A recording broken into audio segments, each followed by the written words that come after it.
Kung pinagbubutihan mo ang iyong trabaho dahil gusto mong umasenso sa buhay, magandang ipagpatuloy mo yan.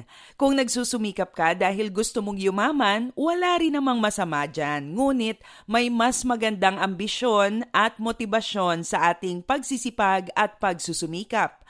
May higit na mabuting goal kaysa sa pagyaman. Ang sabi sa 1 Timothy chapter 6 verse 18, "Be rich in good works, ready to give, willing to share." Kahit marami kang pera, kung hindi ka naman marunong magbigay o tumulong sa iba, baliwala ang yaman na mayroon ka.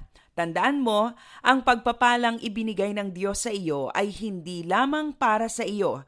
You are blessed to bless others as well. Be rich in good works. Magandang araw, ako si Maloy Malibiran sa Lumbides para sa Pro Tips, partner mo sa inspiradong trabaho at negosyong umaasenso.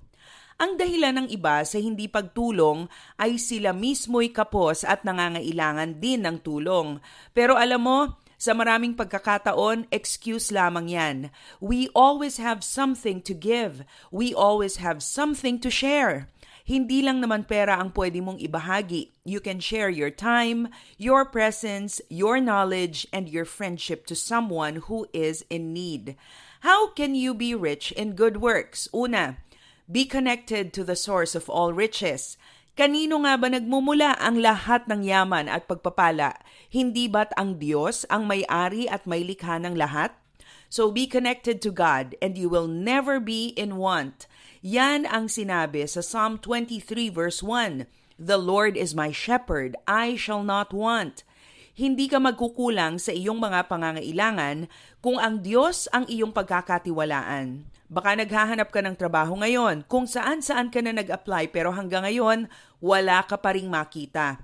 Minsan, ang tila delay para sa atin ay design pala ng Diyos para maunawaan natin ang kalooban niya. Baka kaya hindi ka makakuha ng trabaho ngayon, gusto pala ng Diyos na magsimula ka ng sarili mong negosyo para mas may panahon ka sa ibang bagay na gusto niyang ipagawa sa iyo. Ilang beses ko na nga bang narinig ang mga katagang, "Losing my job was the best thing that ever happened to me because that was when I discovered the will of God in my life." Be connected to God. He is the source of all riches. Pangalawa, invest in riches which last. Ang pera mabilis maubos at mawala. Kaya ang mabuting goal sa buhay ay hindi lamang yumaman, kundi ang sumagana ang buhay sa makabuluhang paraan. More important than money is the ability to create wealth. Mas mahalaga sa pagkakaroon ng yaman ay ang makabuluhang relasyon natin sa ating pamilya at mga tunay na kaibigan. Baka nauubos ang resources mo kapapaganda ng bahay mo, pero kumusta naman ang relationship sa iyong pamilya? You may have a beautiful house, but is it a happy home? Ang ugnayan natin sa Diyos, ang tanging ugnayan na magtatagal. Naglalaan ka ba ng oras para ito'y paglalimin at pagyamanin? Invest in riches which last. At pangatlo, you don't have to be rich to be a blessing. Hindi kailangang materially wealthy para makatulong sa iba. Of course, that will help. What you have right now is more than enough to share with others. Ang kailangan natin ay puso na handang magbigay at tumulong. It is only when you have a heart to help that your eyes will be open to the riches that are already in your hands to give to others.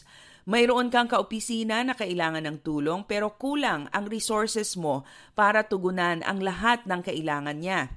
The little that you have when surrendered to God to bless others is enough. Diyos ang magpaparami sa kakaunti na mayroon ka. Gaya ng ginawa ni Jesus sa tinapay at isda na ibinigay ng bata para mapakain ang 5,000 katao.